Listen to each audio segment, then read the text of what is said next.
One of these mornings, I'm going to actually convince you to go outside and garden. One of these mornings. Will it be today? I don't know.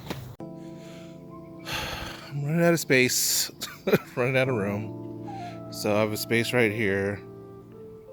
This barrel's going to be out soon. I'm going to get this rainwater out of this barrel finally, and super nitrogen rich water from the rain, oxygenated. But anyway, this barrel's going to come out soon. I do need to have a plant here to protect from this western sun. The sun's going to set on this side, get this side of the plants all protected. Look at that mango.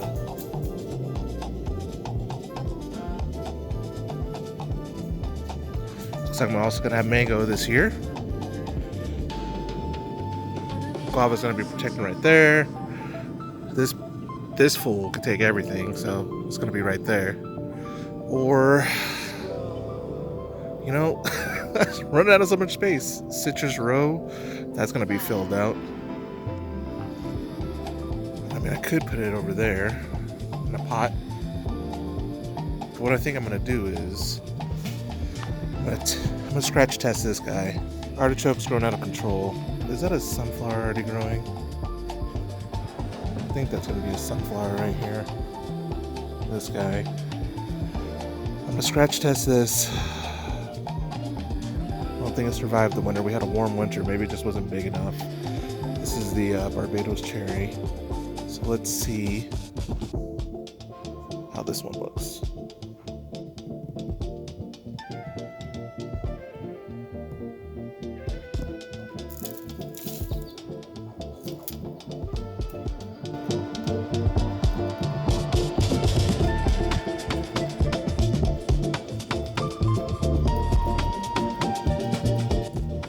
Yeah, this should be green right here.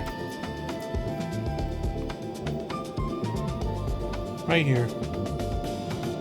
You want to do this low as possible because the higher up parts could be dead, but the lower part's alive.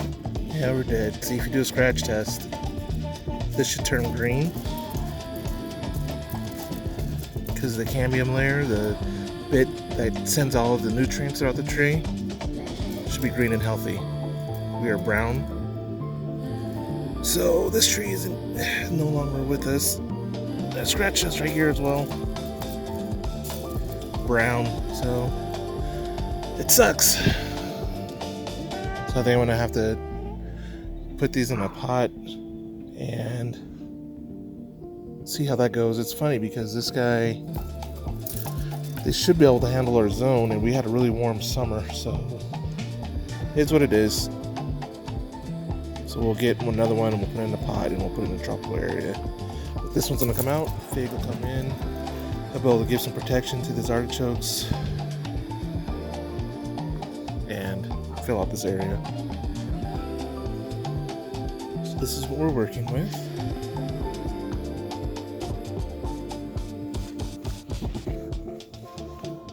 Already starting getting some growth on this guy. I swear this stuff wasn't here yesterday.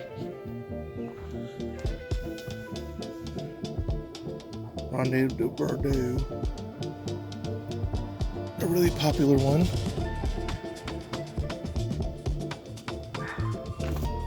So I got this guy from a guy named Richard. He actually has the same sort of philosophies on the soil, so I should be good with this.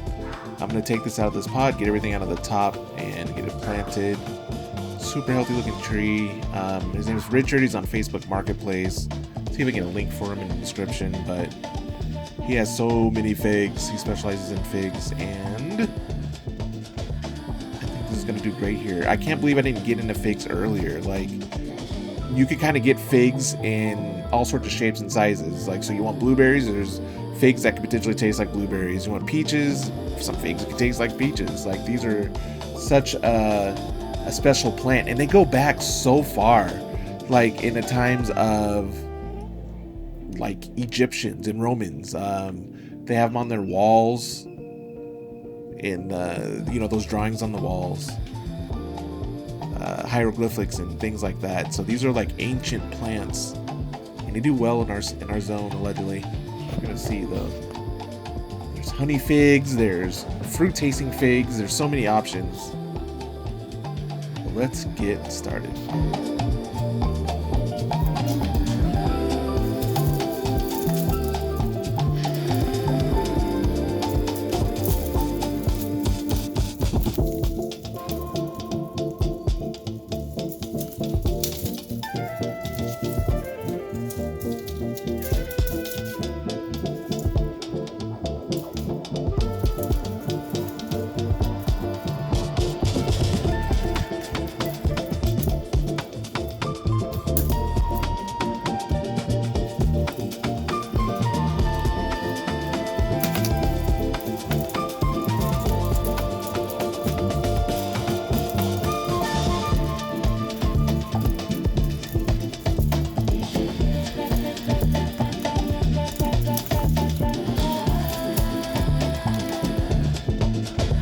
I mean, look at those roots. Those are really good looking roots. I'm kind of wondering if I would have just left it, would it have came back? Maybe getting some tubers from those. Yams or sweet potatoes. But these are really good roots. And this is what mycorrhiza will do for you, though. I'm kind of upset about this.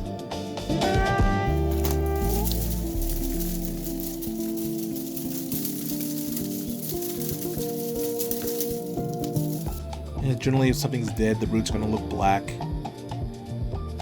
I think this might have came back. I've heard stories of this happening where down to a stump and things come back. Those roots look healthy.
Alright, so the issue I'm having here is that I have a big log in the middle of this. If you saw the other video I did on filling up raised beds, I put logs in here, and it's right here. And that's too high of a grade level.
Alright, so we got it planted. I had to turn it a couple times because make sure you plant the plant the way you want it to be permanently.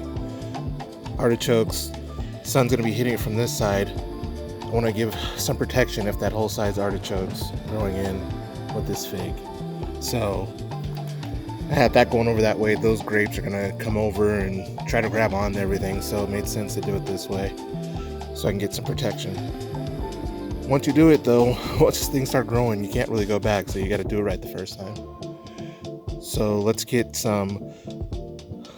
watered and set. All right, so this is what we're working with. I'm going to use this rainwater that I oxygenated. We're going to use B1. This is really good for root shock. You want to use this when you're first planting something. So I'm going to give it some of this water, and we're going to use this for it. Generally I use my pond water in the first time, but that'll be in a second watering. And yeah, this should help with root shock, plant shock. As you saw, I was pretty rough with those roots. Realistically, I could have cut down those roots based on how much foliage it has. It doesn't have a lot. I think what he was saying is that this is one of the ones he grafted off of, so it doesn't have, you want your root mass to match what the greenery on top is, essentially. So in this case, there wasn't a whole lot of greenery. I could have chopped off those roots. A lot of trees outside of avocados and some tropicals, for the most part, you can be kind of rough with the roots. In fact, a lot of times what I want to do is go in and clean off the roots to get any wood and bark out of my roots before I plant something. If I'm planting in like a grow bag like that guy, then I'm not so worried about it because I'm getting extra air from the grow bag. Is that a freaking spider?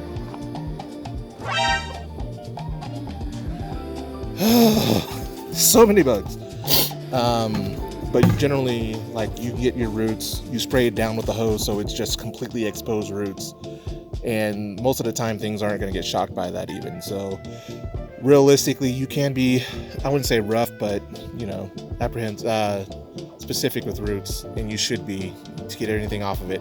I was talking to him, and he has some of the same philosophies as I have with soil. I looked at the soil, I didn't see any wood and things like that in there, so I didn't really need to do too much with it. But as much issues as I had, I probably should have sprayed them down anyway, just so I could have had just roots to put over because of the logs I have at the bottom of the raised bed. But anyway, just gonna get these filled up, get the right amount in here, and let's get some water in here.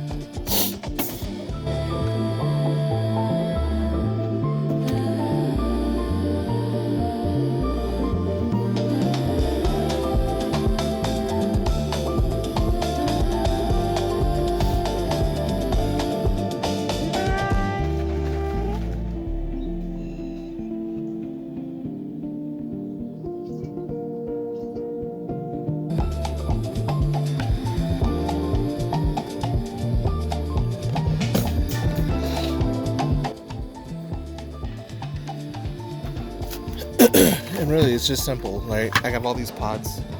I use my old pots, but this is what his looks like. Drill some holes and drill some holes for drainage. I think we kind of talked about this. I think he was saying that so you do this a little bit higher so that so it doesn't lose all the water, you know, and it gets some airflow in there.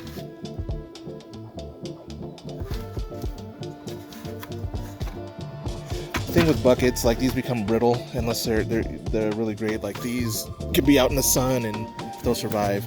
He used white buckets because we're in Vegas and this will protect against some of that heat. It makes sense, right? Like black attracts heat.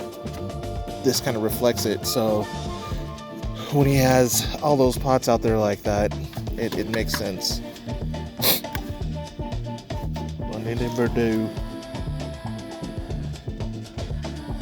2022, so this should get fruit like immediately.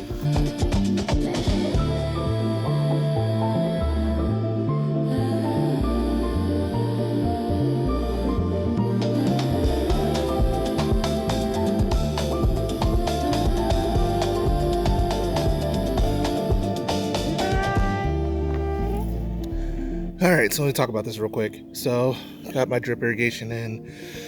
This is higher grade than I want to. So if you look at this is a little bit higher than this. Figs are a little bit different. So like, let's say this was a apple tree or something. I want the bottom, top, the flare and things of like that to be exposed. So sometimes that's okay if it's higher. You don't want those to be covered. Figs are a little bit different. But this will be fine. This soil is so well draining that the water's going to get in there anyway, and the nutrients, and I'll just start building around it. So I did go around and kind of dug a little bit because when I watered it, I saw that the water was running. So it kind of created a moat in a way around where the root ball is, or going to be, to make sure that it's getting all the water it needs. This is also, drip irrigation doesn't just shoot out a lot of water really fast based on what it is. So with this being well draining, it's gonna get water anyway, but just precautions, just some things to think about. But yeah, that's pretty much all there is to it.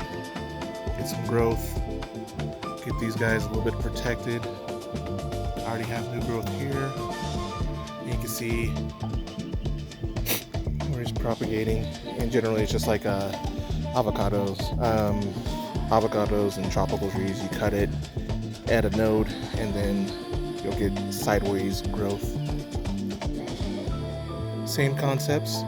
This is next to this freaking wall. This is the death wall where all the birds come. I'm gonna get some sunflower seeds. Sunflowers are gonna start growing out of here any day now, based on the warmth. But we shall see how everything grows. I'm probably gonna have to get this protected though. I'm gonna have to get some more fish netting or bird netting.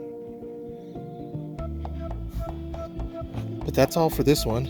Leave me a comment. Let me know what you think about all this. You have any questions, concerns, ideas?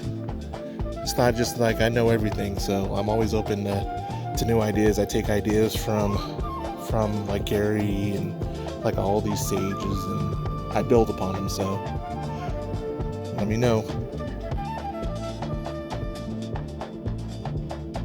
My first fig. This should do well here. Vegas Zone 9. Yeah, let's grow.